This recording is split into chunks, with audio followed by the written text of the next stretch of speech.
Picture the world in 1941, a planet torn by war where empires clash across oceans and continents. And you, a young sergeant from Manchester, barely 25, find yourself bound for the North African desert, a theatre of conflict as vast and unforgiving as the stakes it holds, the British 8th Army. A patchwork of men from London's cobbled streets to Australia's outback stands against the Afrika Korps, led by Erwin Rommel, a general whose name carries the weight of myth, his panzers slicing through the sands like predators hunting prey. The desert is no mere backdrop, it's a crucible, a place of blistering days where the sun feels like a hammer on your skull, and nights so cold your breath hangs in the air, a fleeting ghost. Tanks rumble across dunes, their treads chewing sand, their engines roaring defiance, while men learn to endure thirst, fear, and the endless horizon that mocks their hopes. You're no hero, not yet, just a lad with a new stripe on your sleeve, handed command of a tank crew you've never met. Your orders stark: hold the line, survive, outwit an enemy who knows the desert secrets better than you ever will. The hum of engines, the crackle of static from a battered radio, the sting of sand against your face, these will become your world, pulling you into a story of grit, brotherhood, and the pulse of war that never sleeps.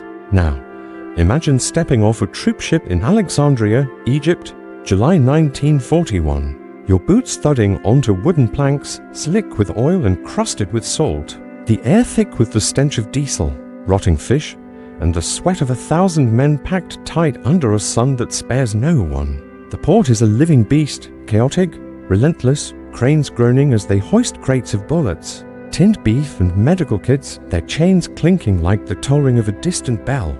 Voices collide, sergeants barking in crisp English, dockhands shouting in Arabic, their words tangling with the screech of gulls and the clatter of boots on stone. Your Sarge, a title that feels too big for your shoulders, your cocky uniform already damp, clinging to your skin like a second, suffocating layer, the heat of physical force, pressing against your chest, stealing breath, making every step feel like wading through molasses. Your pack digs into your shoulders, heavy with kit, a Lee Enfield rifle slung across your back, its weight a constant reminder of the violence waiting beyond the horizon. You squint against the glare, the sun reflecting off the Mediterranean in blinding shards, and you wonder how anything survives this heat, this chaos, this place so far from the damp streets of Manchester, where rain and fog were your old companions.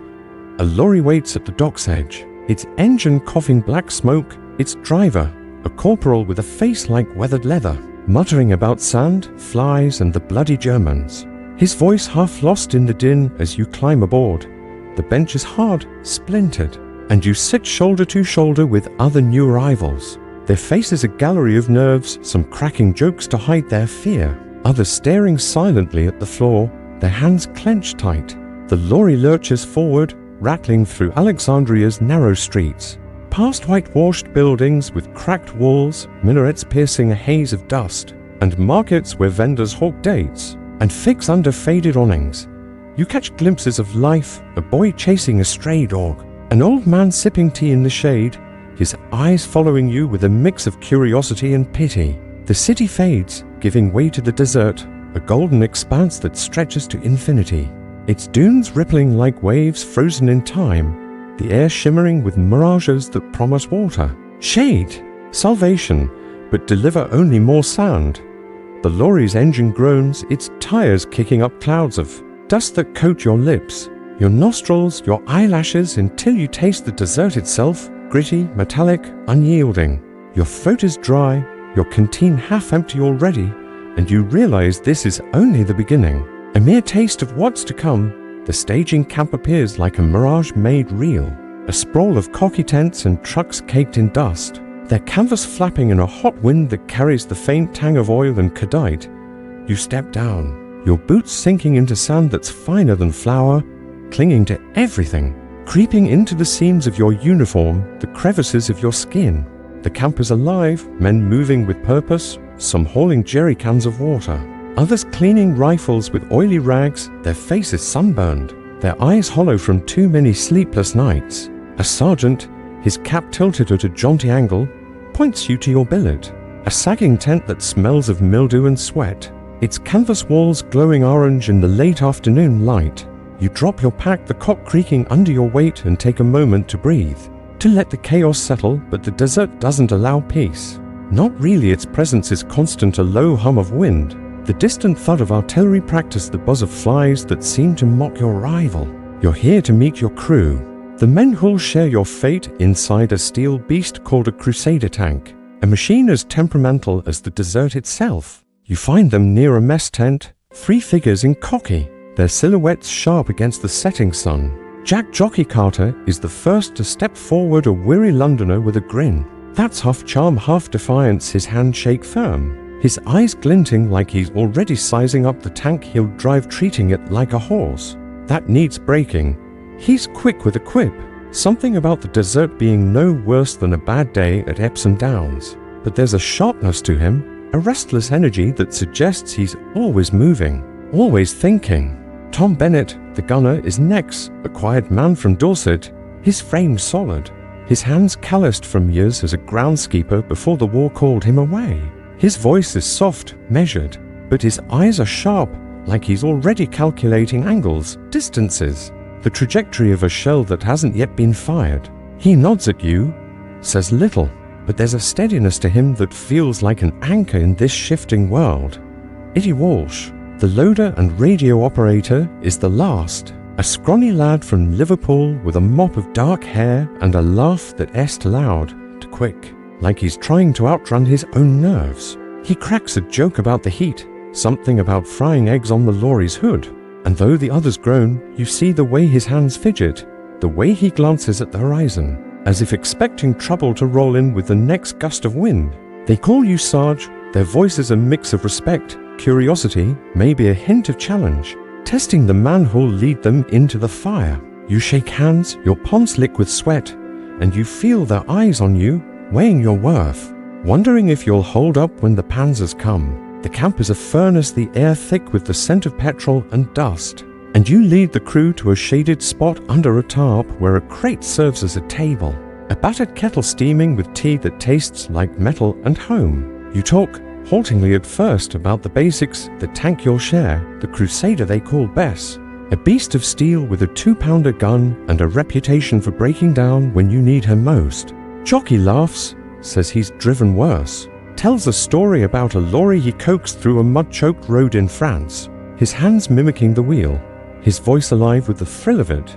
Tom listens, sipping tea, his fingers tracing the edge of a spoon, and you sense he's holding back, his thoughts on the gun he'll fire, the targets he'll have to find in the chaos of battle.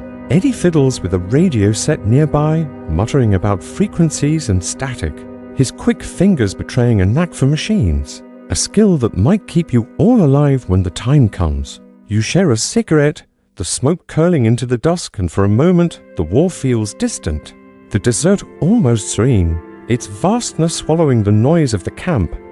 But the illusion fades. The artillery thuds grow louder, a reminder that this is no place for rest, not yet.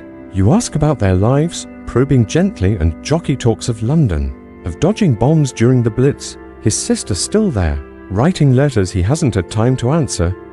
Tom speaks of Dorset, of fields green and quiet, a life of seasons and soil he hopes to return to, his words soft but heavy with longing. Eddie, reluctant at first, admits to dreaming of a radio shop in Liverpool, a place where he'd fix sets and play music, his voice trailing off as he laughs at himself as if the dream feels too fragile. For this place? You listen, nodding, and share a piece of yourself, Manchester's Mills, the damp air, the pub where you'd play darts with your mates, a life that feels like someone else's now. The crew watches you and you sense a shift, a thread of trust forming, fragile but real. Night falls, the desert cooling, the stars sharp as pinpricks in a sky too big to comprehend. You're shown to your tent, its canvas sagging, the air inside thick with the scent of sand and canvas. You lie on the cot, its springs groaning, and stare at the glowing walls, the hum of the desert night seeping in, wind whispering over dunes, the faint crackle of a radio somewhere, the low voices of men who know sleep is a luxury. Your mind churns, doubts clawing at you. Can you lead these men? Can you keep them alive? Can you face the desert and the enemy and come out whole?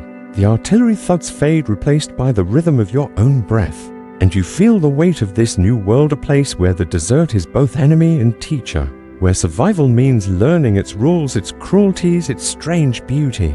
You close your eyes, the cot creaking, the desert's pulse blending with your own, and you wonder, as sleep begins to pull you under, if you're ready for what lies ahead, for the tank, the crew, the war that waits beyond the dunes. The desert stretches before you, Sergeant, endless sea of gold and amber, its dunes rising, and falling like the breath of some ancient beast, the air heavy with heat that shimmers and distorts, making the horizon dance as if mocking your rival in this alien world of 1941 North Africa.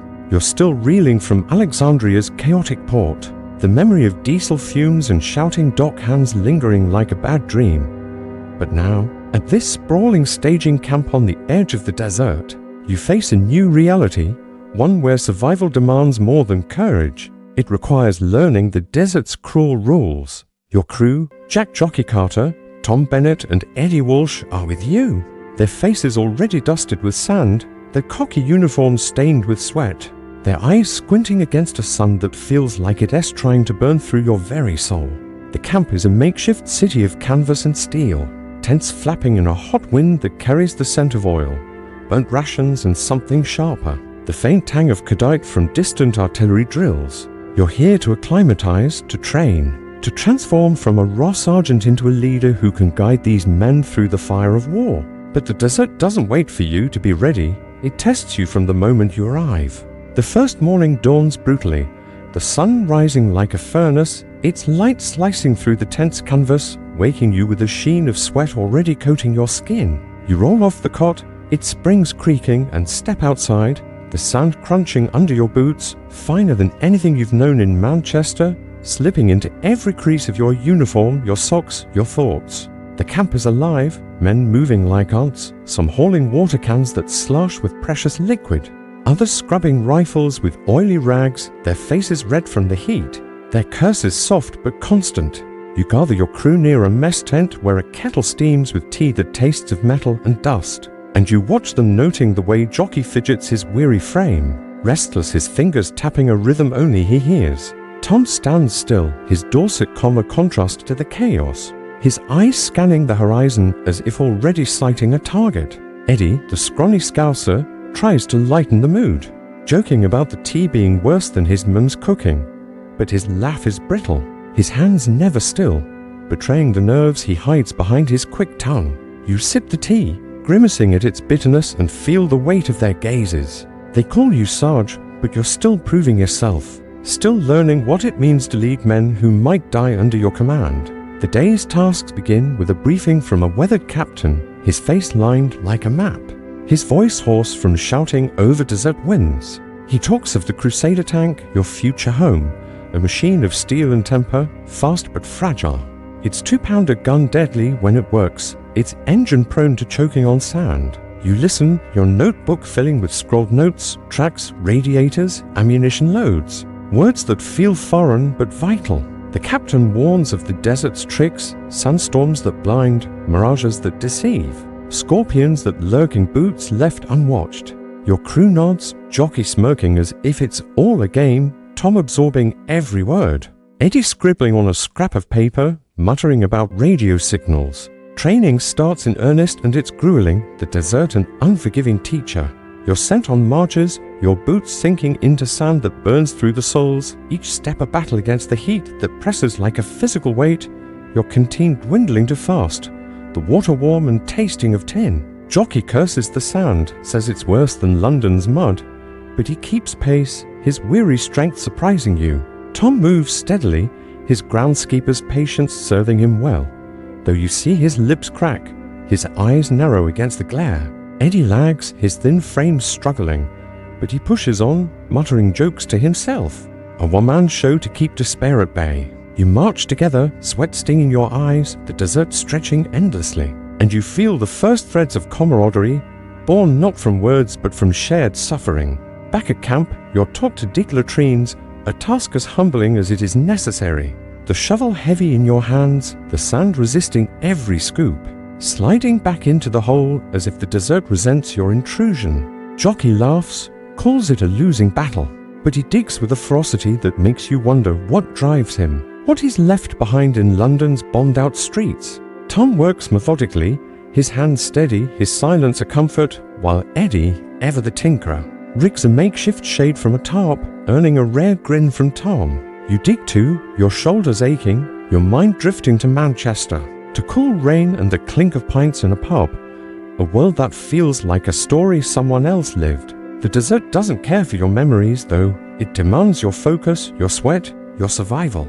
Afternoons bring mechanical drills, learning the tools that keep a tank alive, spanners, oil cans. Filters clogged with sand. You're shown a lorry's engine first, a stand-in for the Crusaders. Its parts laid out like a puzzle. Jockey takes to it naturally, his hands deft, his curses colourful as he wrestles with a stubborn bolt. His stories of fixing lorries during the Blitz spilling out between grunts. Tom watches, asks quiet questions, his mind already on the gun he'll fire, while Eddie, fascinated by the wiring, mutters about circuits, his fingers tracing connections like a musician reading a score. You try to keep up, your hands clumsy at first, the tools unfamiliar, but you learn, driven by the knowledge that a broken tank means death in the desert.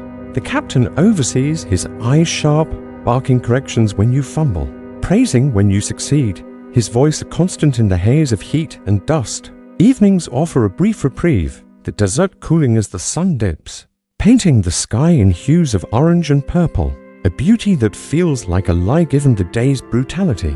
You sit with your crew under a tarp, sharing cigarettes, the smoke curling into the dusk, the air filled with the low hum of the camp, men laughing, arguing, writing letters they may never send. Jockey talks of his sister, a nurse in London, her letters full of hope despite the bombs. And you see a softness in him, a crack in his cocky armour. Tom speaks of Dorset's fields, of planting seeds and watching them grow, his voice low, almost reverent, as if the memory is a prayer. Eddie, reluctant at first, admits to his dream of a radio shop, a place to fix things, to play music that drowns out the war, his words halting but honest.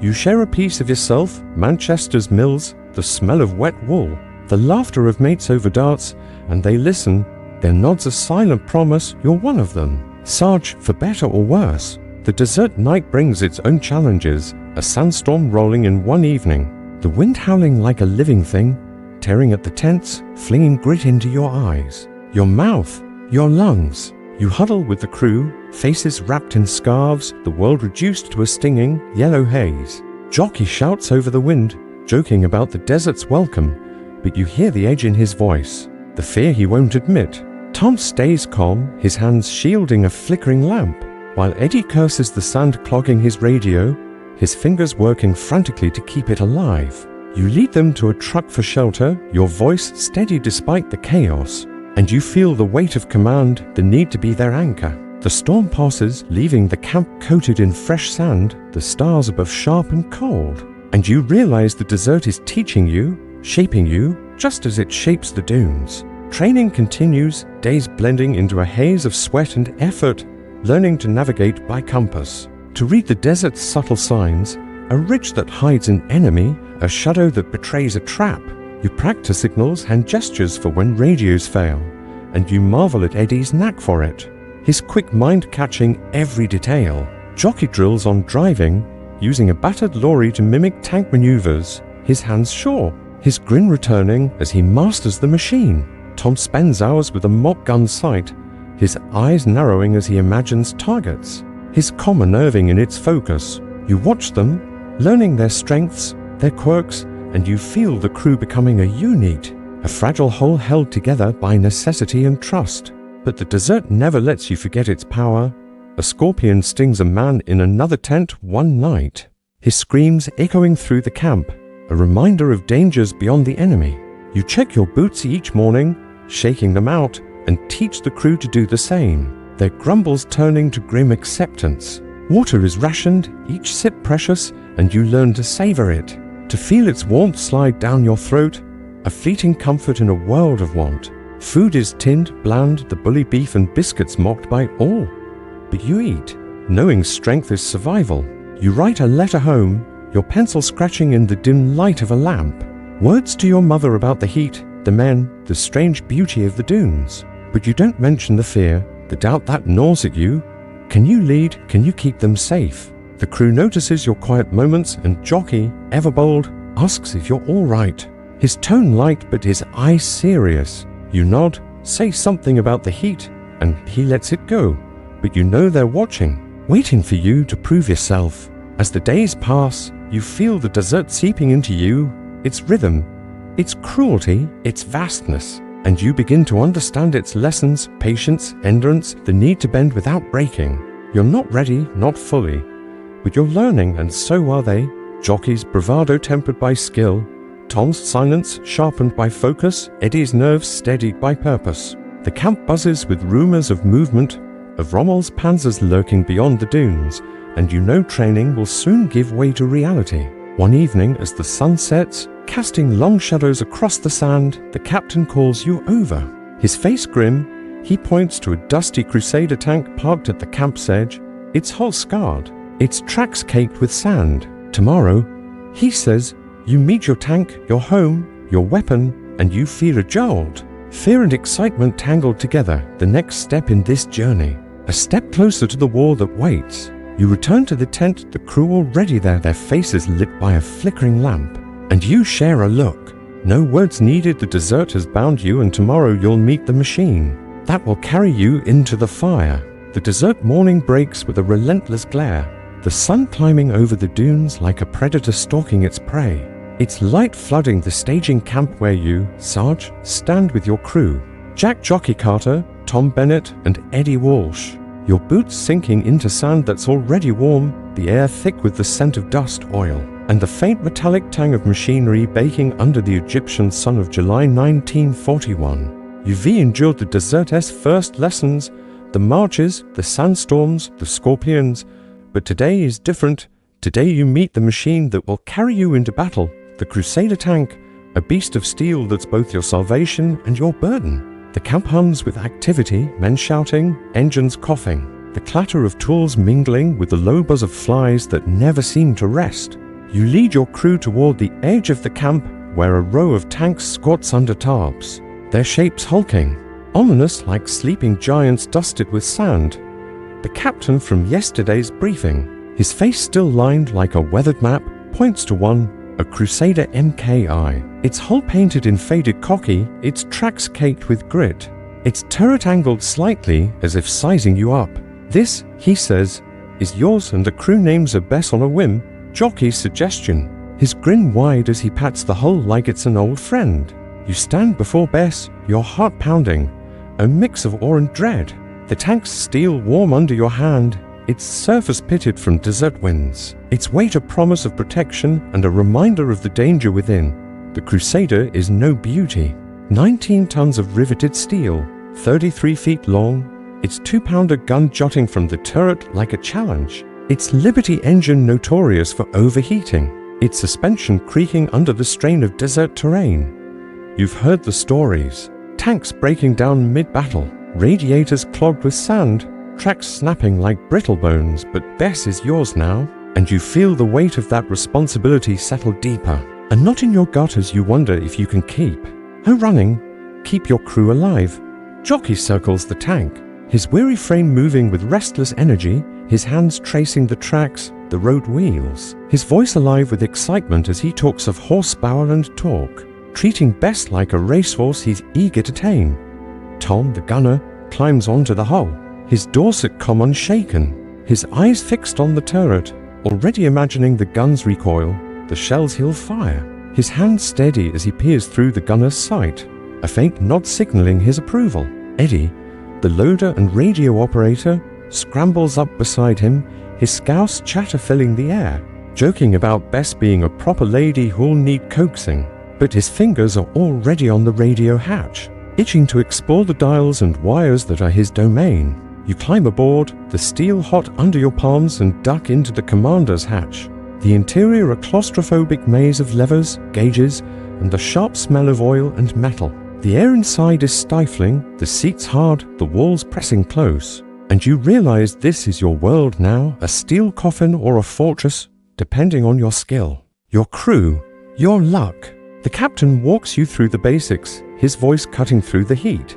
Pointing out the periscope, the radio set, the ammunition racks stuffed with 2-pounder shells. 40mm rounds that feel small compared to the German 50mm guns you've heard about. He shows you the auxiliary turret, a tiny cupola with a Bren gun. A last-ditch defense if things go wrong, and you note the way Eddie's eyes light up.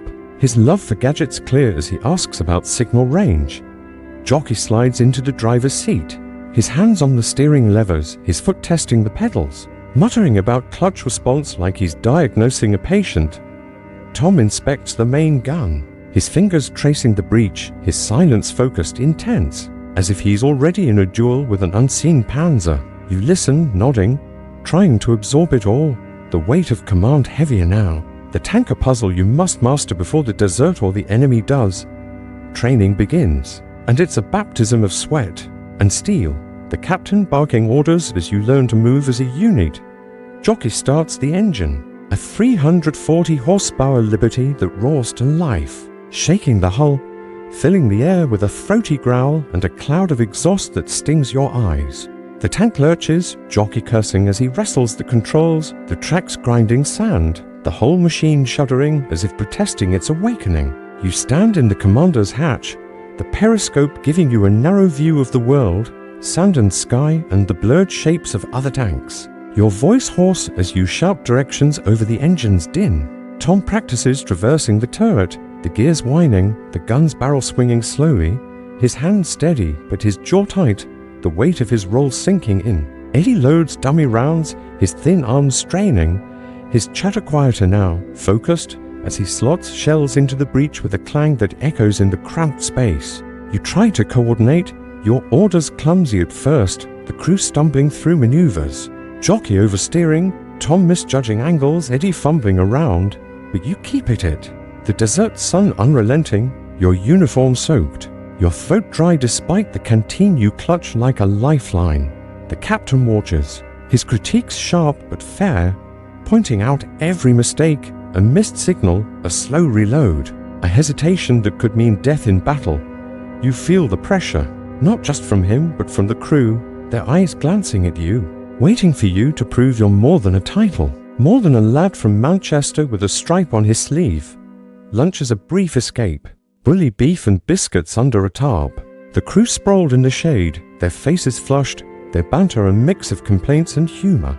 Jockey tells a story of a London garage, a car he fixed under blackout conditions, his hands mimicking the wrench, his laugh infectious. Tom shares a quieter tale, a Dorset hunt where he tracked a deer, his eye as sharp then as it is now, and you see the precision that makes him a gunner. Eddie, munching a biscuit, talks of a radio he built as a kid, picking up stations from across the channel, his voice softening as he describes the music. A fleeting dream of peace. You share a memory of Manchester, a night in a pub, darts flying through, the warmth of mates and ale. And they listen, nodding, the gap between you shrinking, the desert forging you into something new. Afternoon drills push you harder, the tank's quirks emerging, a radiator that overheats to fast, a track that slips if jockey turns too sharply, a radio that crackles with static unless Eddie coaxes it just right. You learn Bess's moods, her groans, her stubbornness, and you feel a strange affection growing, like she's part of the crew, a fifth member with her own personality. Jockey names her quirks, calls the radiator fussy and the tracks cheeky, his grin wide as he pats the hull. Tom treats her like a tool, precise, purposeful, his hands steady on the gun controls. Eddie talks to her, half joking, half serious as he fiddles with the radio, promising to keep her voice clear. You watch them, your crew, and feel a surge of pride, tempered by fear. They're good men, but the desert and the war will test you all. A near miss comes late in the day. Jockey misjudging a dune, the tank tilting, your heart lurching as you brace, shouting for him to stop. The track spinning uselessly before he corrects, the crew laughing it off. But you see the flicker of doubt in their eyes, the same doubt you carry. The captain pulls you aside, his voice low, says mistakes are lessons now, but in battle. They're graves and you nod, the words sinking deep, your resolve hardening. Night falls, the desert cooling. The stars are sharp canopy above the camp, the air filled with the hum of generators, the murmur of men, the distant thud of artillery practice that never seems to stop. You sit with the crew, a cigarette shared, its glow a small defiance against the dark, and you talk. Not of war, but of home, of small things, Jockey's sister, Tom's fields, Eddie's music, your pub. The stories weaving a thread of trust, of hope. You lie on your cot later, the tent's canvas glowing faintly, the desert's pulse a low hum, and you think of Bess, waiting out there, her steel heart silent for now, but ready to roar. Tomorrow, the captain says, you'll take her beyond the camp, a patrol to test her, to test you, a step closer to the war that looms like a shadow on the dunes, and you wonder as sleep pulls at you, what the desert will demand next, what lessons lie in the sand and fire ahead. The desert dawn is a fleeting moment of mercy, the air cool, almost gentle as you, Sarge, stand beside Bess, the Crusader tank that's become your crew's home. Its steel hull still cold from the night, its tracks crusted with sand that never seems to relent. The vast expanse of North Africa's dunes stretching before you in July 1941. A golden labyrinth under a sky already hinting at the day's brutal heat. You're in a staging camp near El Alamein, the war's pulse growing louder. Rumors of Rommel's Africa Corps, swelling like the dust that coats your cocky uniform, your boots, your thoughts.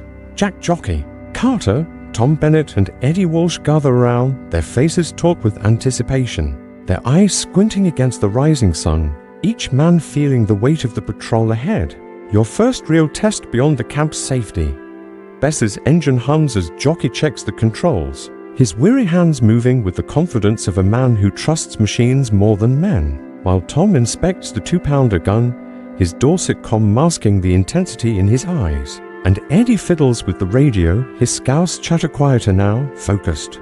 As he tunes for signals in a desert that swallows sound, you climb into the commander's hatch, the steel warm under your palms, the interior a cramped, sweltering cage of levers, gauges, and the sharp scent of oil. Your heart thudding as you give the order to move out, the tank lurching forward, its tracks grinding sand. The engines roar a defiant shout against the desert's silence.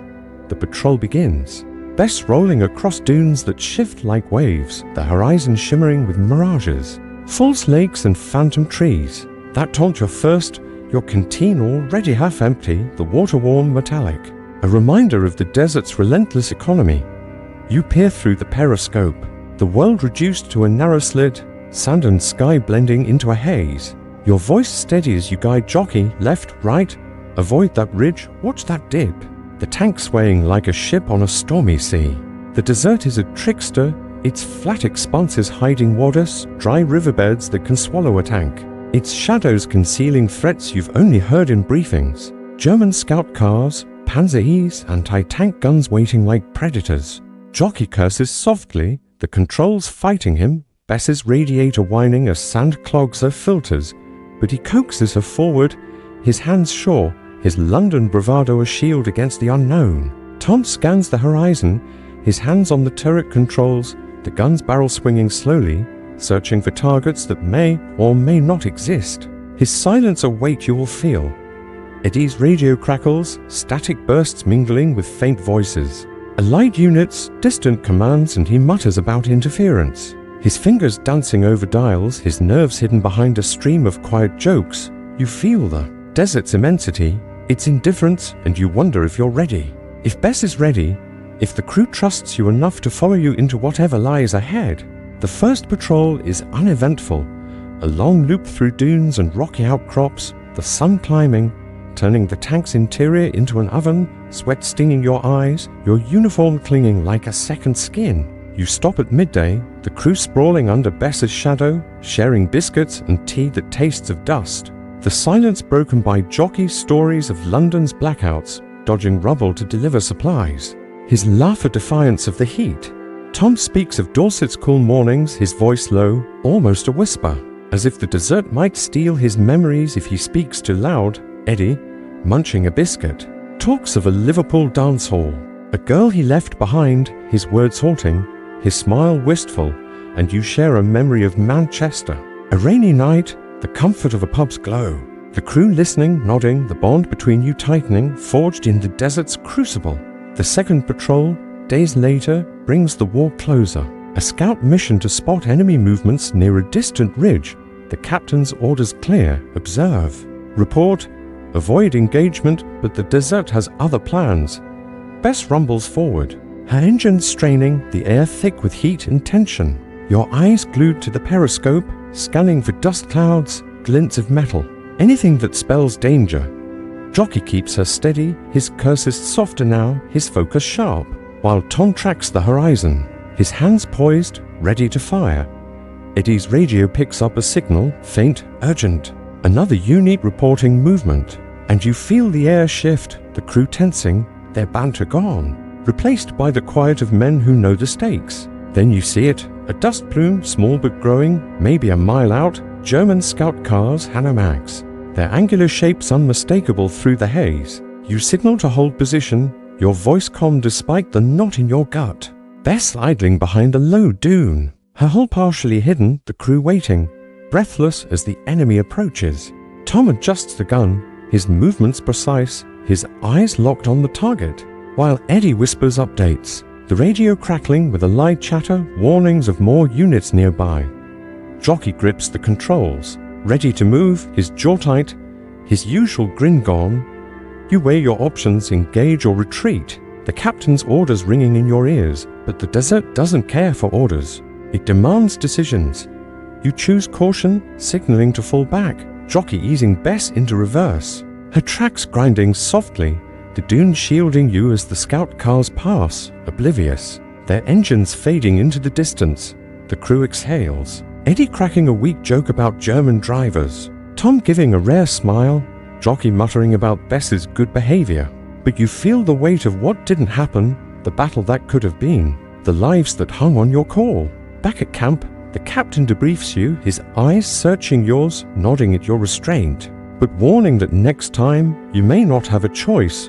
The war is closing in. Rommel's forces probing, testing, waiting. You nod, the lesson sinking deep. Command is not just orders, it's instinct. It's knowing when to fight and when to fade.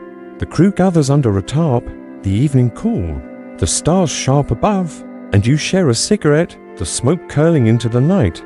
The desert's hum a constant companion. Jockey talks of the scout cars, his hands mimicking their path, his voice alive with the thrill of the near miss. Tom admits to the tension, his fingers still feeling the gun's controls, his comm cracking just enough to show the man beneath. Eddie speaks of the radio, the voices he caught, the fear he felt when the signal faltered, and you share your own doubt, the moment you hesitated, the fear of making the wrong call. And they listen, their silence a kind of respect, a bond deeper than words. The desert has changed you, its vastness, its danger, teaching you to trust each other, to trust Bess, to trust yourself. Even as doubt lingers like sand in your boots, you lie on your cot that night, the tense canvas glowing faintly, the distant thud of artillery a grim lullaby, and you think of the patrols, the scout cars, the war that's no longer a rumor but a shadow on the horizon. Tomorrow, you'll move to a forward base, closer to the front, where the desert's lessons will deepen, where the crew's bond will be tested not just by sand and heat, but by the routines and rituals of men waiting for battle, and you wonder as sleep creeps in, what the next dawn will bring, what the desert will demand of you and Bess and the men who call you Sarge. The desert night is cold, the stars are sharp scatter above the forward base where you, Sarge, stand outside your tent, the air crisp, carrying the faint scent of petrol and sand. The distant rumble of artillery a constant reminder that the war is close, closer than ever. In this sweltering July of 1941 near El Alamein, where the British 8th Army braces against Rommel's Afrika Corps, you've left the staging camp behind, its drills and sandstorms now a memory, replaced by this new outpost, a cluster of tents and dugouts carved into the desert's skin, where Bess, your Crusader tank, waits under a tarp, her steel hull gleaming faintly in the moonlight. Your crew, Jack Jockey Carter, Tom Bennett and Eddie Walsh are settling in, their cocky uniforms dusted with sand, their faces etched with the fatigue of men who've tasted the desert's trials, their eyes glancing at you, seeking the steadiness you're still learning to give. The forward base is a world of its own, a fragile bubble of order amidst the chaos, where men live by routines that tether them to sanity, to survival in a place where the enemy could strike at any moment, Dawn breaks, the sun rising like a furnace, its light flooding the camp, turning the sand to gold. The air already thick with heat that presses against your chest makes every breath a conscious effort. You wake to the sound of reveille, a bugle's thin wail cutting through the tense canvas, and you roll off your cot, the springs creaking, your boots crunching sand that's crept in overnight, a constant intruder. The crew gathers outside, Jockey yawning, his weary frame slouched but alert, Tom standing quiet. His Dorset steady presence, Eddie rubbing sleep from his eyes. His scouse chatter already starting, a joke about the desert's alarm clock. You lead them to the mess tent, where breakfast is bully beef and biscuits. The food bland but vital, washed down with tea that tastes of metal and dust. The kettles steam a fleeting comfort in the rising heat. The crew eats quickly, their banter light, Jockey mocking the biscuit's hardness. Tom nodding with a rare smirk, Eddie spinning a tale of Liverpool's chip shops, his voice wistful. And you join in, mentioning Manchester's pies, the memory sharp, a pang of home in this alien place. The morning's work is maintenance, keeping Bess alive in a desert that hates machines. Sand clogging her filters, heat warping her steel. Her Liberty engine a temperamental beast that demands constant care. You kneel beside her with the crew, tools spread on a tarp. The air filled with the clink of spanners, the grunt of effort, the sharp smell of oil. Jockey takes charge, his hands deft, his curses colourful as he wrestles with a clogged radiator. His London stories spilling out, a garage he worked in, fixing lorries under blackout conditions. His grin wide despite the sweat dripping into his eyes. Tom checks the 2-pounder gun, his fingers tracing the breech, his silence focused. His groundskeeper's precision now bent to war, his eyes distant as if seeing targets beyond the dunes. Eddie tinkers with the radio, his thin fingers coaxing life from crackling dials. His voice soft as he hums a tune from home, a dance band number that feels like a dream in this steel and sand world. You help where you can, your hands learning the tank's quirks, the bolts that stick the gauges. That lie, your role as Sarge shifting from giving orders to working beside them. Your sweat mingling with theirs, the crew's trust growing in the small acts of shared labor. The captain, his face still lined like a map, inspects your work, his nod grudging but real. His voice warning of supply shortages, water rationed to a liter a day, fuel precious. Every drop counted, a reminder of the desert's unforgiving math. You nod, feeling the weight of logistics, the need to keep Bess running to keep the crew fed, hydrated, alive. Midday brings a brief pause, the heat at its peak, the camp quiet as men seek shade. Sprawl under tarps, their faces red, their breaths shallow. You sit with the crew, sharing a cigarette, the smoke curling into the still air. The desert's vastness pressing in, its silence broken by the hum of a generator. The crackle of Eddie's radio catching a faint signal, news of allied movements. Whispers of Rommel's latest feint. Jockey talks of London's pubs, the thrill of a pint after a long shift, his voice alive with memory. While Tom speaks of Dorset streams, the cool water heat weighed in as a boy, his words slow, deliberate, like he's guarding them from the desert's theft. Eddie shares a story of a Liverpool street, kids playing under gaslights, his mother calling him home, and you see the homesickness in his eyes. The same ache you feel for Manchester's rain, its cobbled streets, its warmth. You share a memory, a night at a dance hall, a girl's laugh, the clink of glasses, and a crew listens, their nods a quiet bond, a promise that you're in this together. Sand and all. Mail call comes in the afternoon, a rare event, the quartermaster dumping a sack of letters. Men crowding around, their voices rising with hope or falling with disappointment. Jockey gets a letter from his sister, her handwriting neat, her words full of London's grit. Bombs falling, but life going on, and he reads it aloud, his grin softening, his bravado giving way to pride. Tom receives a small parcel, a book of poetry from his mother, its pages worn, and he tucks it away, his face unreadable but his fingers lingering on the cover. Eddie gets nothing, his smile forced as he jokes about his mates forgetting him, but you see the flicker of hurt, and you make a note to check on him later. You get a letter from your mother, her words, simple news of home, the mill, the neighbors, and you read it in the shade of Bess, the paper crinkling, the dessert fading for a moment. As Manchester feels close enough to touch, you share a line or two, the crew listening, their silence a kind of respect, and you feel the thread between you tighten, the desert's isolation binding you closer. Evening brings drills, practicing signals, loading drills, emergency repairs. The captain pushing you to move faster, smoother, a unit, not just men in a tank. Jockey maneuvers Bess across a flat stretch, her tracks grinding, her engine complaining but obeying, his hands sure, his curses fewer now, his skill growing. Tom runs through targeting, his eyes locked on a distant rock, imagining a panzer. His comm unshaken even as the turret sticks, a glitch he notes with a frown. Eddie practices radio calls, his voice clear, his Scouse accent softening as he mimics the clipped tones of command. His fingers steady on the dials. You coordinate, your voice hoarse, your orders sharper now, the crew responding. Not just following, but anticipating, a sign of trust, of growth. The desert watches, its dunes casting long shadows, its silence a challenge. And you feel the war's approach, the rumors of German patrols, of battles brewing beyond the horizon. Night falls, the camp settling, the air cool, the stars a sharp canopy above. The hum of men's voices, the clink of tin mugs, the faint crackle of a radio playing a distant tune. You sit with the crew, of fire glowing its warmth, a small defiance against the cold. And you talk not of war, but of life. Jockeys, Sister Tom's fields, Eddie's music, your pub. The stories weaving a tapestry of home, of hope.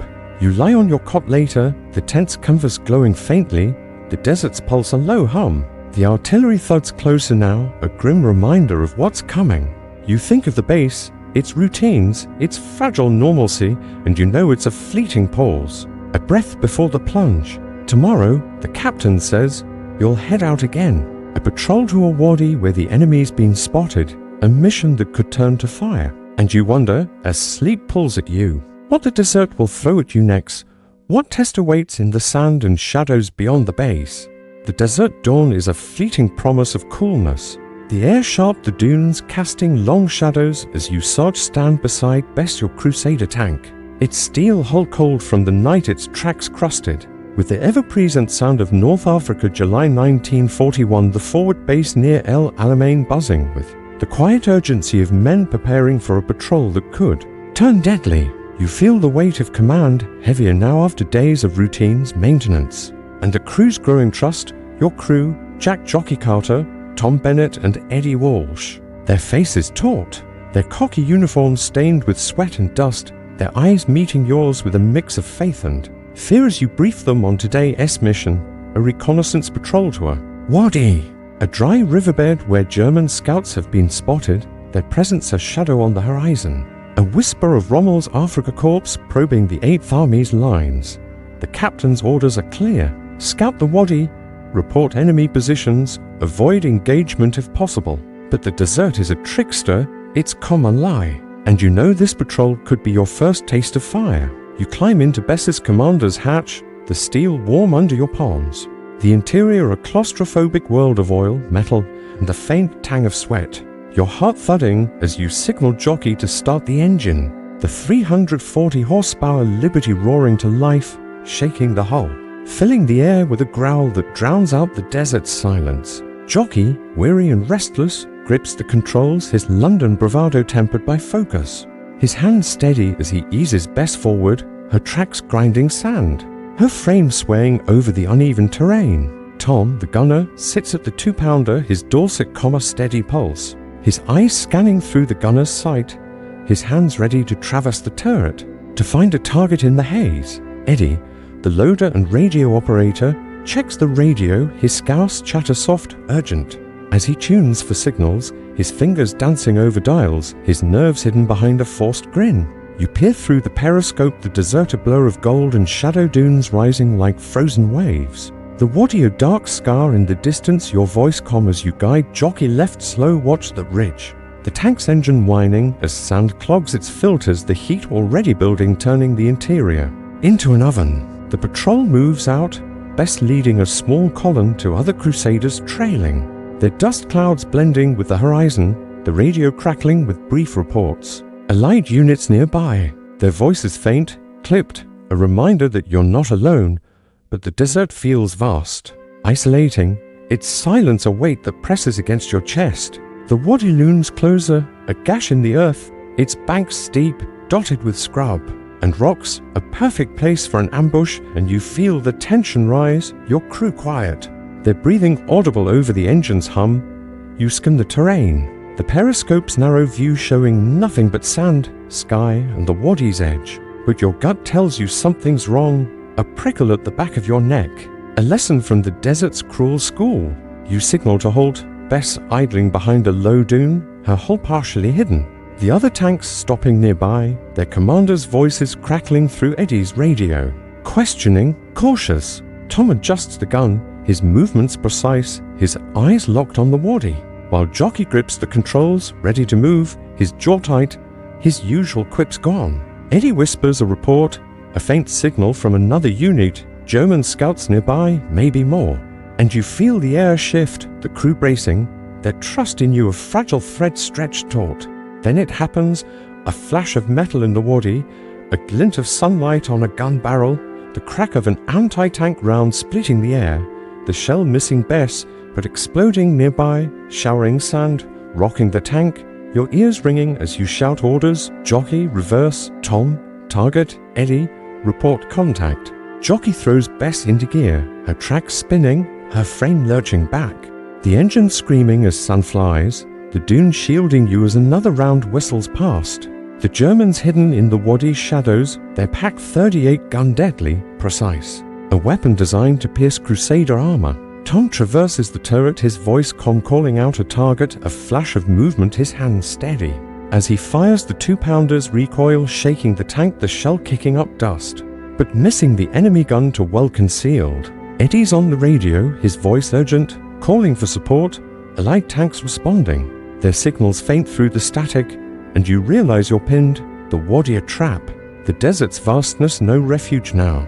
You make a call, retreat, regroup, your voice steady despite the fear clawing at your chest. Jockey easing Bess back, her radiator whining, her tracks grinding as you pull behind a ridge. The other Crusaders following, their guns firing to cover the retreat, the air thick with dust, smoke, the sharp crack of gunfire. The Germans don't pursue their ambush meant to harass to test, and you escape Bess intact. The crew shaken but alive, their breaths heavy in the cramped space, their eyes meeting yours relief. Mixed with something else, respect maybe, or the shared weight of survival. You return to the forward base, the sun high, the heat merciless. Bess's engine coughing as Jockey parks her, the crew climbing out. Their faces streaked with sweat and dust, their hands trembling slightly as they light cigarettes, the smoke curling into the still air. The captain debriefs you, his eyes searching, his nod brief but approving. Your restraint saved lives, but he warns of tougher fights ahead.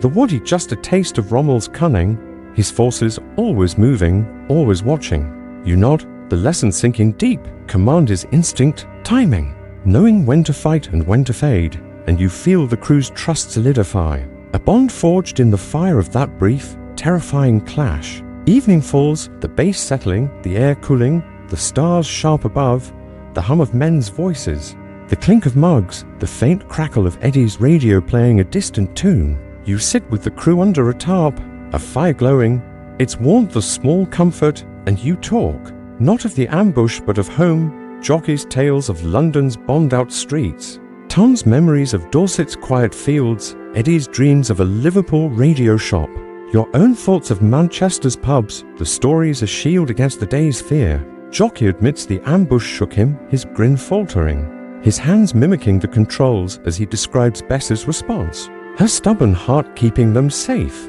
Tom speaks of the gun, the target he missed, his con cracking just enough to show the weight he carries, his resolve to be faster next time. Eddie talks of the radio the moment it faltered, his fear of losing the signal, his fingers still feeling the dials, and you share your own doubt. The second you hesitated, the fear of leading them into death, and they listen their silence, a kind of promise you're their Sarge flaws and all. The desert has changed you, its danger sharpening your instincts, its vastness humbling your pride, and you feel the crew becoming a unit, not just men but brothers, bound by sand and steel and survival. You lie on your cot that night, the tent's canvas glowing faintly, the desert's pulse a low hum, the artillery thuds a grim lullaby, and you think of the wadi, the ambush, the split-second choices that kept you alive. The desert is teaching you, its lessons harsh, its tests unending, and you know the next days will bring new challenges, not just of battle but of the mind, the heat, the thirst, the weight of leading men through a world that offers no mercy, and you wonder as sleep creeps in how you'll face the trials that wait beyond the dunes, the battles. That will test not just your skill but your soul. The desert is a relentless foe, its heat a weight that crushes, its silence a mirror that reflects your doubts, and you, Sarge, stand in the forward base near El Alamein, July 1941. The sun a blazing orb that turns the sand to fire, the air thick with dust, and the faint hum of tension that never leaves this outpost on the edge of war. You've survived the Wadi's ambush, the crack of German guns still echoing in your memory. But now, after weeks of patrols, maintenance, and the constant grind of desert life, you face a different enemy, one that doesn't fire shells but wears you down all the same, the heat. The thirst, the creeping fear that gnaws at the edges of your mind. Your crew, Jack Jockey Carter, Tom Bennett, and Eddie Walsh, are with you. Their cocky uniforms soaked with sweat, their faces sunburned, their eyes hollow from sleepless nights. Yet they look to you, their Sarge, for strength, for answers. Even as you grapple with your own uncertainties, the weight of command heavier than the sun itself. Bess, the Crusader tank, sits under a tarp, her steel hull baking, her engines silent for now, but her presence a constant reminder of the battles ahead, the ones you've seen and the ones you dread. The base is a fragile bubble of routine, tents flapping in a hot wind, men moving slowly, their motions dulled by the heat, the air filled with the clink of tools, the murmur of voices, the crackle of a radio playing a faint tune from a world that feels impossibly far away. Morning begins with a sluggish reveille, the bugles call barely piercing the haze of exhaustion, and you roll off your cot, the canvas creaking, the sand in your boots a gritty reminder of the desert's intrusion, its refusal to let you forget where you are. You gather the crew near the mess tent, their faces drawn, Jockey's usual grin faded, his weary frame slouched as he sips tea that tastes of dust and despair, Tom standing quiet, his Dorset constrained, his eyes distant, Eddie forcing a joke about the heat, his scouse laugh brittle, his hands fidgeting with a spoon as if movement can ward off the weight of the day. Breakfast is meager biscuits and tinned jam, the rations dwindling, the supply lines stretched thin by Rommel's raids, and you notice the crew's glances at the water cans. Their lips crack, their canteens nearly empty, a silent question in their eyes. How much longer can this last? The day's work is maintenance, always maintenance, keeping Bess alive in a desert that hates her. Sand clogging her filters, heat warping her steel.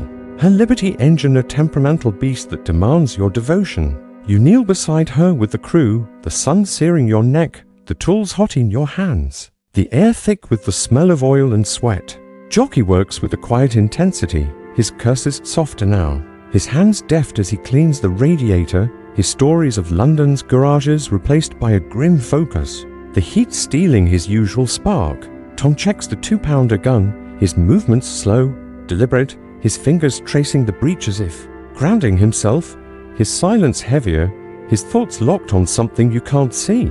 Eddie tinkers with the radio, his fingers trembling slightly, his chatter subdued, his eyes darting to the horizon as if expecting trouble, the ambush still fresh in his mind. You help your hands learning Bess's quirks, the bolts that resist the gauges that flicker. But your mind is elsewhere on the crew, their fatigue, their thirst, the doubt. That creeps into your own thoughts. Can you keep them strong? Can you keep them alive? The captain calls a briefing, his voice hoarse, his face lined with the strain of command. And he delivers grim news, a water shortage, the last convoy hit by German raiders. The base's supply cut to half a liter per man per day, a ration that feels like a sentence in this heat. The crew listens, their faces tightening, Jockey muttering about the bloody desert. Tom nodding slowly, Eddie staring at his canteen, his fingers tightening around it. You feel their eyes on you, waiting for your reaction, and you force a comm you don't feel, promising to manage, to make it work, but inside you're calculating, weighing the needs of 4 men, 1 tank, a war that doesn't care. The heat is a living thing, pressing against your skin, seeping into your thoughts, making every task a battle, every thought a struggle. You lead the crew on a short drill, practicing signals, loading rounds. The motion's automatic but sluggish, the sun a hammer that pounds your resolve. Jockey's hands slip on the controls, his frustration flaring.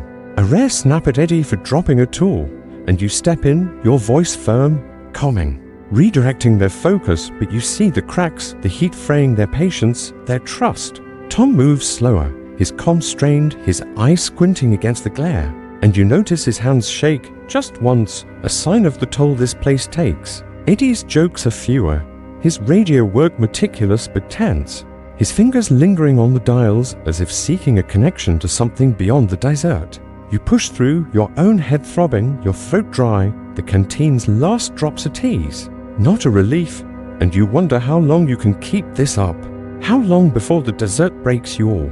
Midday brings a pause, the crew sprawling under Bess's shadow, the tarp barely shielding them from the sun, their faces red, their breaths shallow, the silence heavy with unspoken fears. You share a cigarette, the smoke curling into the still air, and Jockey speaks, his voice low.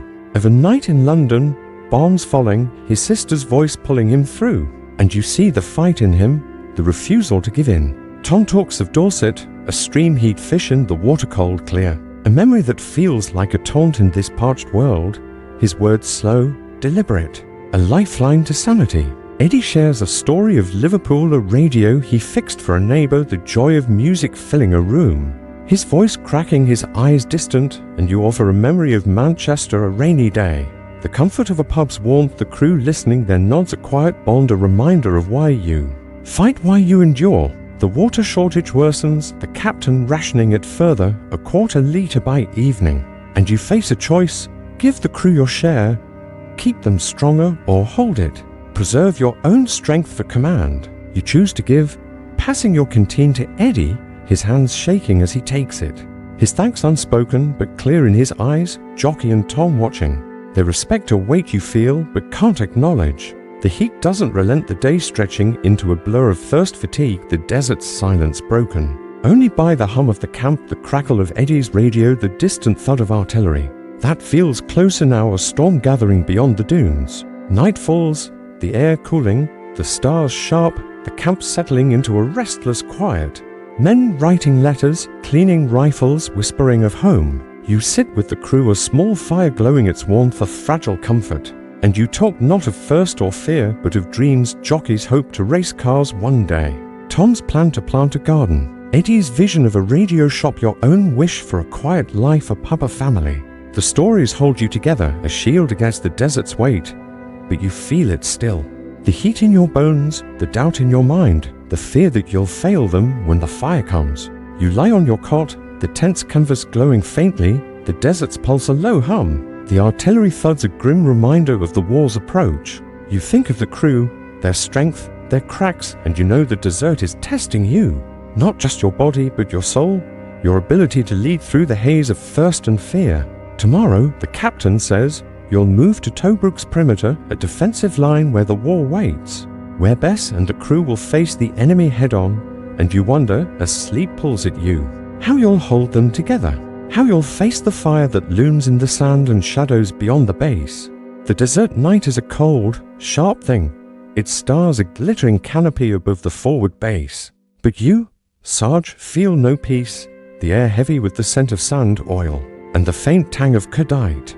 The artillery thuds closer now, a grim pulse that tells you the war is no longer a shadow but a beast at the gate here in July 1941, as you prepare to move to Tobrook's perimeter, a fortress town under siege, where the British 8th Army holds a fragile line against Rommel's Afrika Corps. Your crew, Jack Jockey Carter, Tom Bennett and Eddie Walsh, stand ready, their cocky uniforms caked with dust, their faces etched with the strain of heat, thirst, and the Wadi's ambush, their eyes meeting yours, seeking the calm you force yourself to show, though doubt gnaws at you. A constant companion in this desert crucible. Bess, your Crusader tank waits under a tarp, her steel hull scarred, her tracks worn. A machine you've come to know as both savior and burden, her 2-pounder gun. Your only shield against the panzers that lurk beyond the dunes.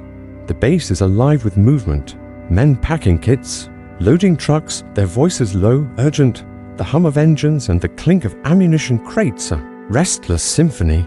Dawn breaks, the sun rising like a furnace, its light searing the sand, turning the world to golden fire, and you climb into Bess's commander's hatch.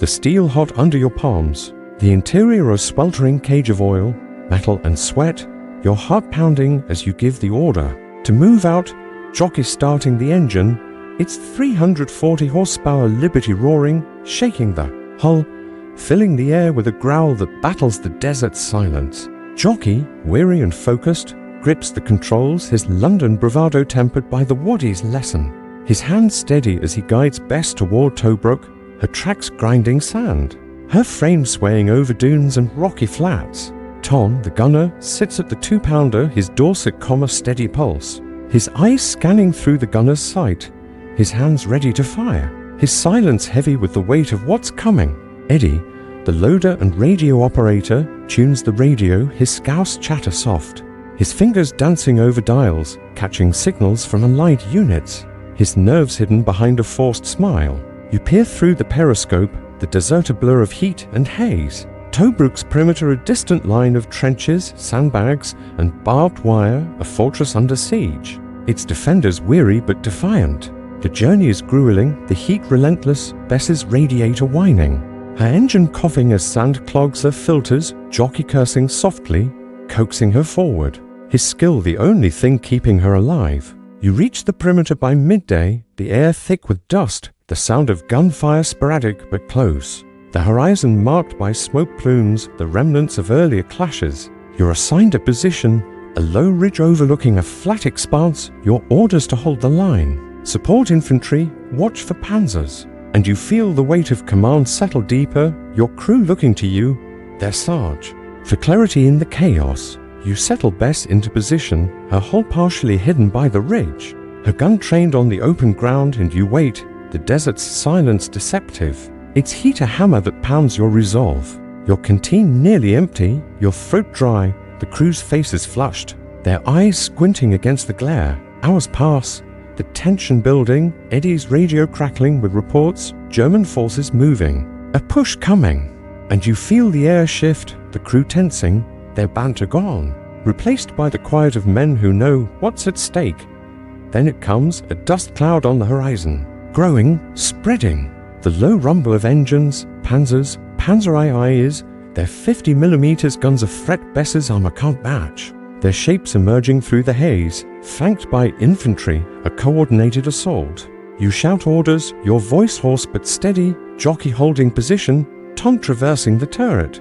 Eddie loading around, his hands shaking but sure, the radio alive with a light chatter. Calls for artillery for support. The first shell comes, a German round slamming into the ridge, the explosion rocking Bess. Sun showering the hull, your ears ringing as you duck, shouting for Tom to fire. The 2-pounders recoil shaking the tank, the shell hitting a panzer but glancing off. Its armor too thick, too strong.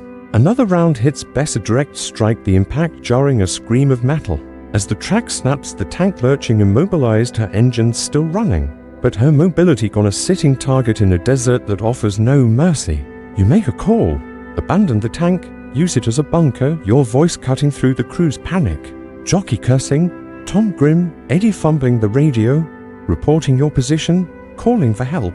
You scramble out, the crew following, taking cover behind Bess's hull, the air thick with smoke. The crack of gunfire, the roar of panzers closing in. You grab the Bren gun from the auxiliary turret, its weight familiar, and set up as a forward observation post.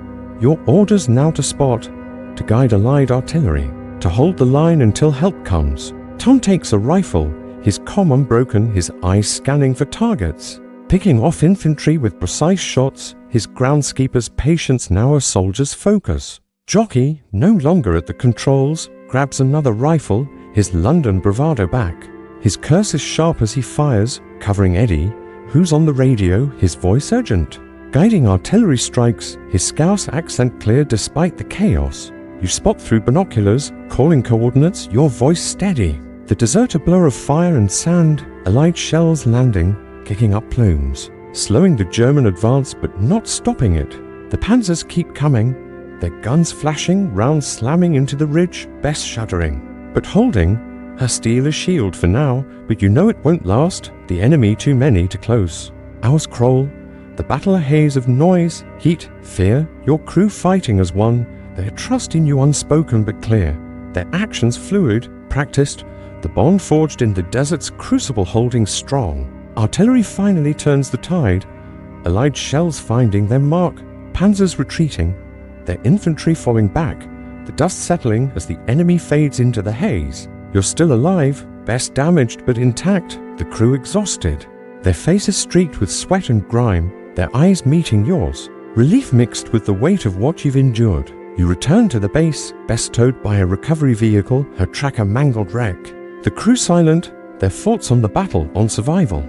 The captain debriefs you, his nod brief, his words grim, you held the line. But Tobruk's siege is far from over and best needs repairs, time you may not have. Evening falls, the base quiet, the air cool, the stars sharp, the hum of men's voices, the clink of mugs, a radio playing softly. You sit with the crew, a fire glowing its warmth a small comfort, and you talk not of the battle, but of home jockeys' tales of London's resilience. Tom's quiet memories of Dorset's fields, Eddie's dreams of Liverpool's music, your own thoughts of Manchester's pubs, the stories, a lifeline away to hold the desert at bay. You admit the fear, the moment you thought best was lost, and they nod, jockey confessing his panic. Tom his focus, Eddie his relief when the radio worked, the honesty binding you closer. You lie on your cot, the tense canvas glowing faintly, the desert's pulse a low hum. The artillery thuds a distant echo, and you think of Tobruk, the battle, the crew's strength, the fragility of survival. The desert has tested you, its fire sharpening your resolve. But you know more lies ahead, a patrol to recover wreckage, to search for survivors, a mission that will carry you deeper into the war's heart.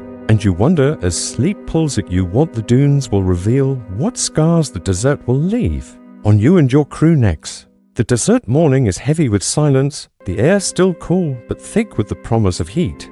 The dunes around Tobruk's perimeter stretching endlessly, their golden crests scarred by the tracks of war, and you, Sarge, stand beside Bess, your Crusader tank, her hull patched but weary from the recent battle, her steel warm under your hand, a silent witness to the chaos of July 1941. Where the British 8th Army clings to this besieged fortress against Rommel's relentless Africa. Corpse! The Wadi ambush and Tobruk's defensive stand linger in your mind, the crack of German shells, the shudder of Bess's immobilized frame, the crew's survival, a fragile victory that feels more like luck than skill, and now a new mission looms, a patrol to recover wreckage, to search for survivors, to face the war's aftermath in the desert's unforgiving embrace.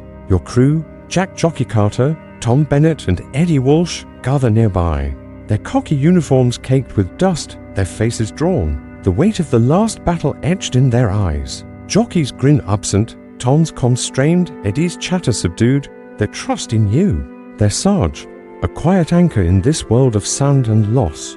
The forward base hums with subdued activity, men repairing tanks, stacking supplies, their voices low, the air filled with the scent of oil, burnt metal, and the faint tang of kadite, a reminder of the battle's cost.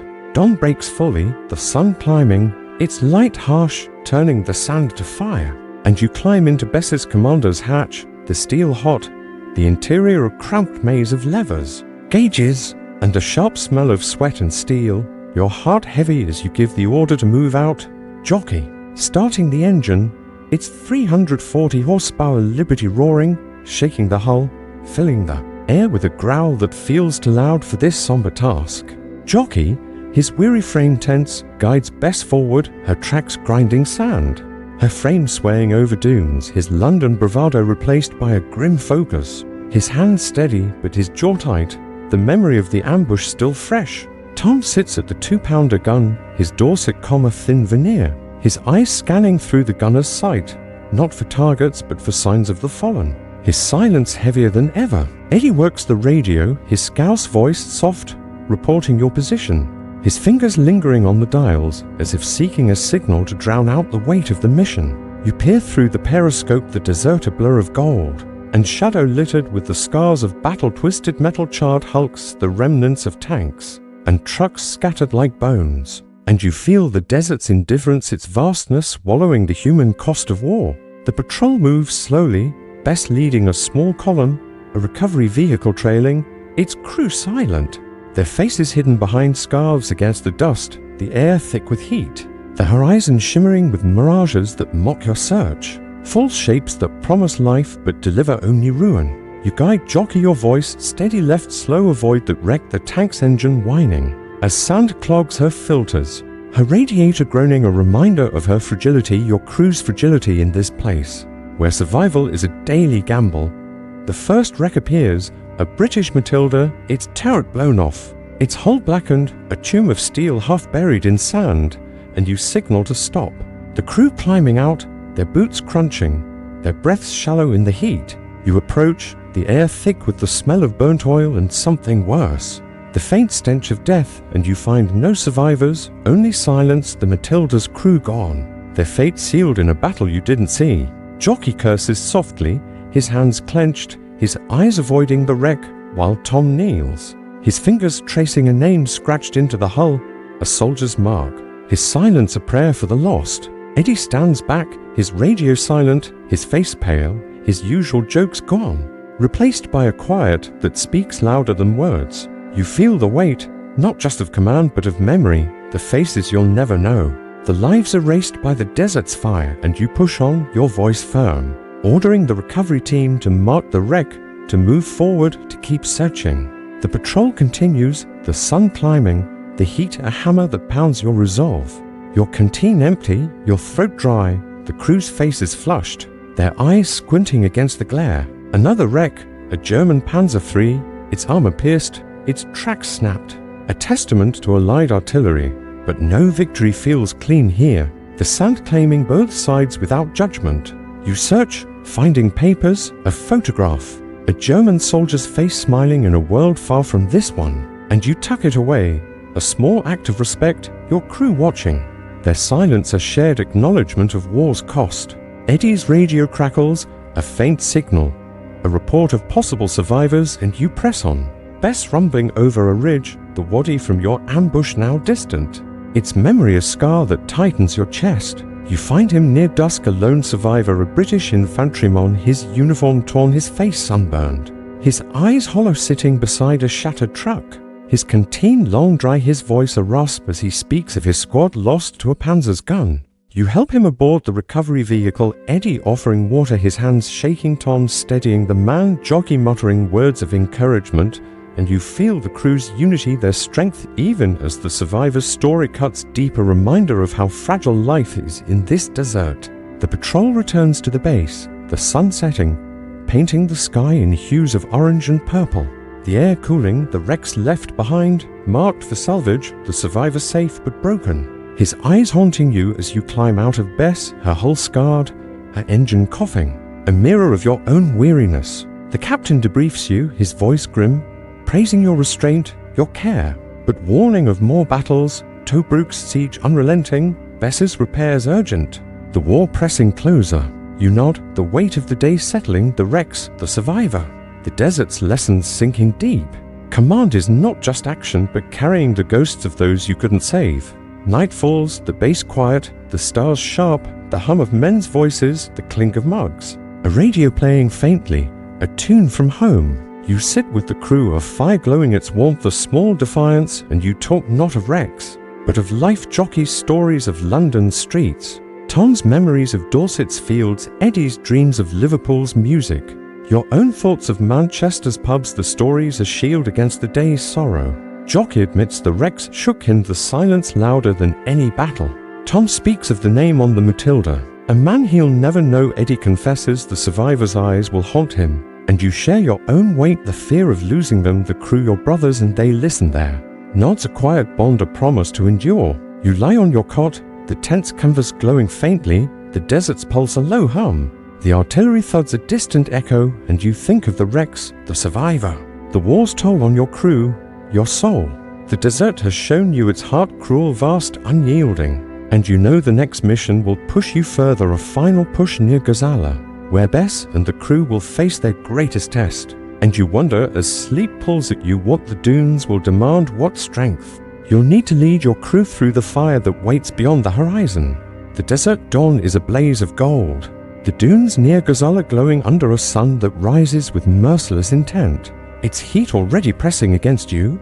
Sarge, as you stand beside Bess, your Crusader tank, her hull scarred from Tobruc's battles, her tracks patched, but worn her steel a testament to the trials you've endured in this relentless July of 1941, where the British 8th Army faces Rommel's Afrika Korps in a desperate struggle for control of North Africa's sands. Your crew Jack Jockey Carter, Tom Bennett, and Eddie Walsh stand with you, their cocky uniforms caked with dust, their faces etched with the weight of the Wadi's ambush Tobruc's perimeter. The wreckage run their eyes meeting yours with a trust hard-earned, a bond forged in the desert's crucible. Though the fear of what's coming lingers unspoken in the air, the forward base is a hive of tension, men loading ammunition, checking rifles, their voices low.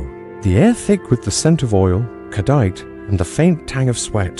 The rumble of artillery closer now, a storm gathering beyond the dunes. You've been briefed a German push is coming, a panzer assault near Gazala. And Bess, your battered Crusader, is tasked with holding a ridge, supporting infantry delaying Rommel's advance until allied reinforcements arrive. A mission that feels like a final stand, a test of everything you've become. You climb into Bess's commander's hatch, the steel hot under your palms. The interior a sweltering maze of levers, gauges, and the sharp smell of metal and fear. Your heart pounding as you give the order to move out, jockey starting the engine, its 340 horsepower Liberty roaring, shaking the hull, filling the air with a defiant growl that battles the desert's silence. Jockey, weary and resolute, grips the controls, his London bravado a thin mask over his focus. His hand steady as he guides Bess toward the ridge, her tracks grinding sand, her frame swaying over rocky terrain, her radiator whining, a reminder of her fragility. Tom, the gunner, sits at the 2-pounder, his Dorset comma steady pulse, his eyes locked on the gunner's sight, his hands ready to fire, his silence heavy with the weight of targets he's missed, targets he's hit, lives he's taken. Eddie, the loader and radio operator, tunes the radio, his scouse chatter subdued, his fingers dancing over dials, catching signals from allied units, his nerves hidden behind a forced grin, the memory of the Wadi's ambush sharp in his mind.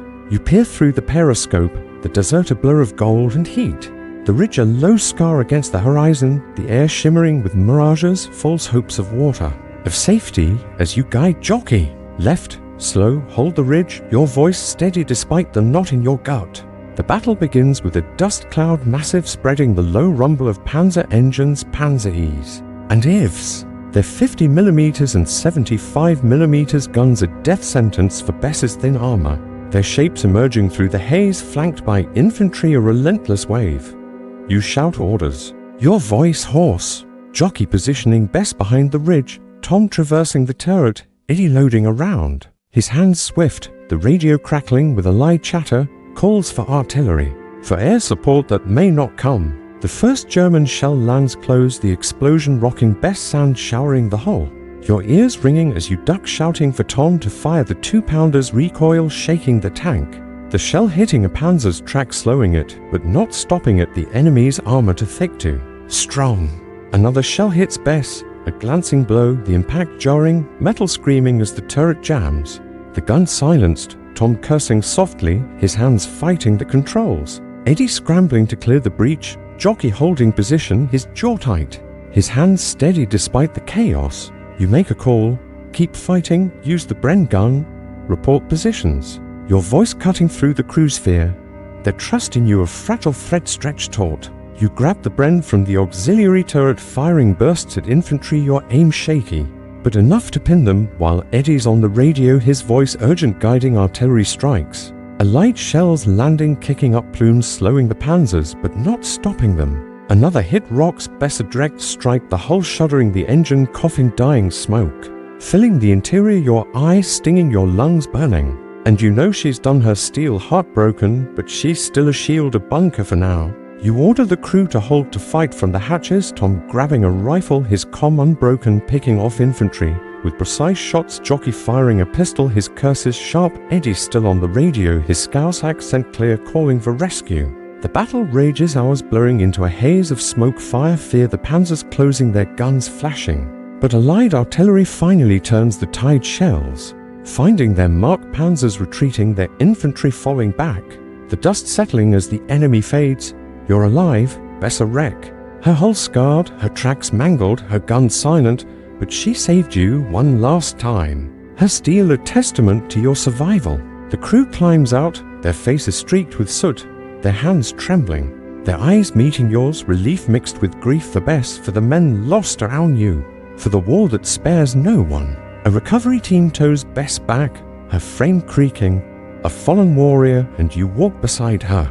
Your crew silent, their thoughts on the battle, on survival, on the machine that carried you through. The captain debriefs you, his voice grim, praising your stand, but Bess is beyond repair.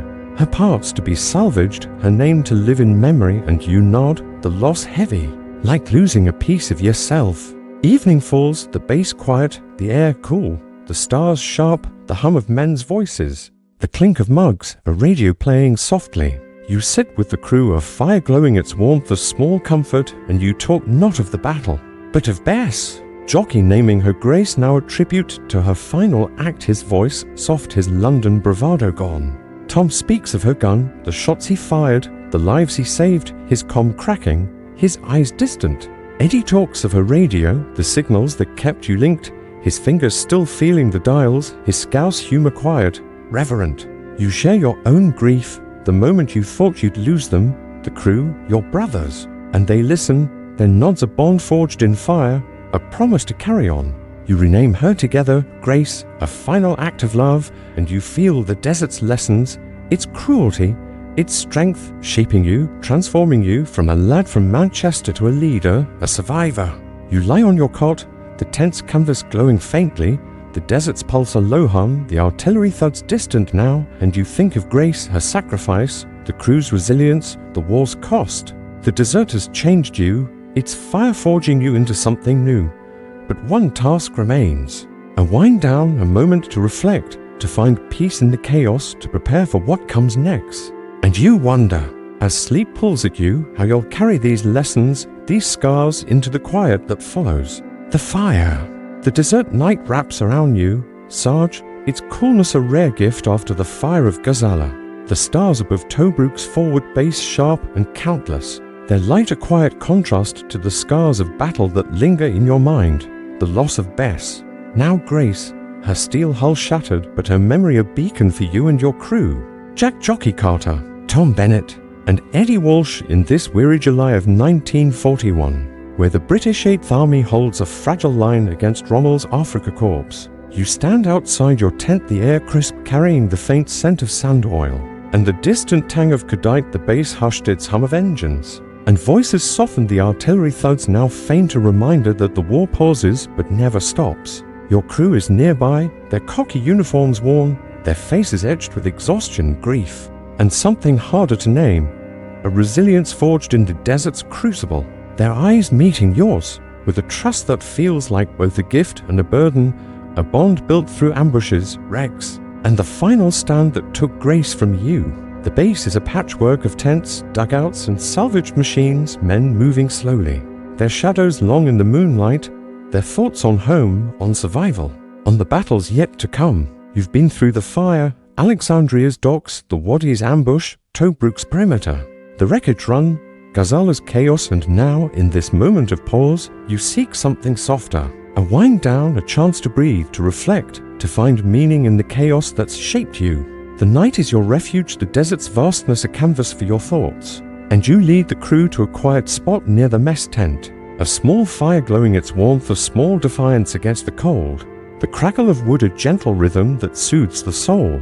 You sit together, the crew sprawled on crates, their faces lit by the fire's glow. Jockey's weary frame slouched, his grin faint but returning. Tom's Dorset steady presence, his eyes distant.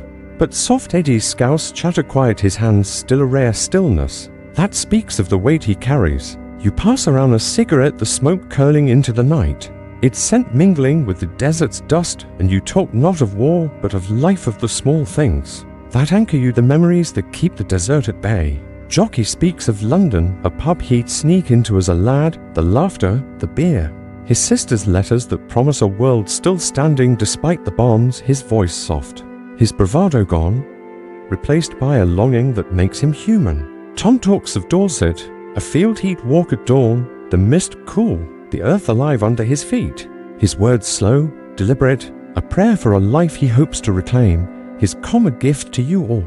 Eddie shares a memory of Liverpool, a radio playing in a crowded street, kids dancing, his mother's voice calling him home, and you see the ache in his eyes, the dream of music that holds him together. You offer your own story, Manchester's rain, a pub's warmth, the clink of darts, the laughter of mates, and a crew listens, then nods a quiet bond, a promise that you're not alone, that the desert hasn't taken everything. The fire crackles, the stars watch, and you feel the weight of the journey, Alexandria's chaos, the Wadi's terror, Tobruk's fire, Grace's sacrifice, each moment a scar, a lesson, a step toward the man you've become, no longer just a lad from Manchester, but a leader, a brother, a survivor.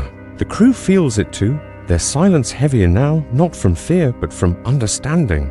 The desert has changed you all, its heat, its danger, its vastness forging you into something new.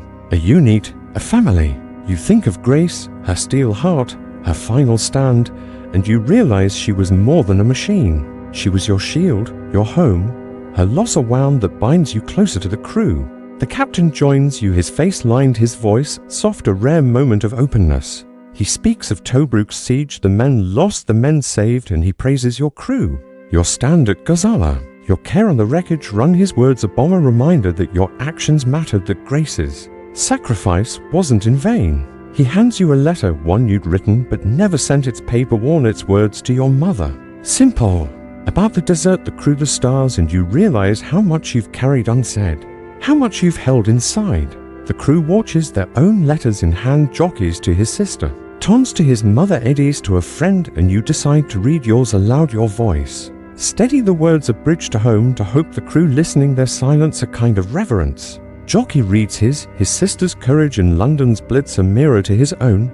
Tom shares a line, his mother's garden, a dream of peace. Eddie's letter is short, his words about music, about Liverpool's heartbeat, and you feel the desert fade, the fires glow stronger, the stars brighter, the war a distant hum for this one night. You talk of the future, not the war, but what comes after, Jockey's dream of racing cars, Tom's plan to plant a field, Eddie's vision of a radio shop, your own wish for a quiet life, a pub, a family, and the stories weave a tapestry, a shield against the desert's weight, a promise that there's more than sand and fire. The fire dies to embers, the night deepening, the bass settling into a restless, quiet men, sleeping, dreaming, the radio playing faintly attuned from home, and you feel a peace fragile, but real, a moment to breathe, to be, to hold the crew close.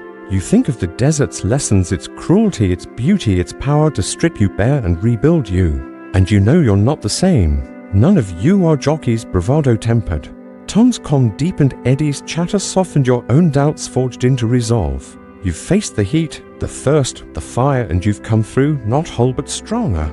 Not alone but bound to these men, your brothers. You lie on your cot, the tent's canvas glowing faintly, the desert's pulse a low hum. The artillery thuds a distant echo, and you think of the crew, their faces, their stories, the bond that's carried you through.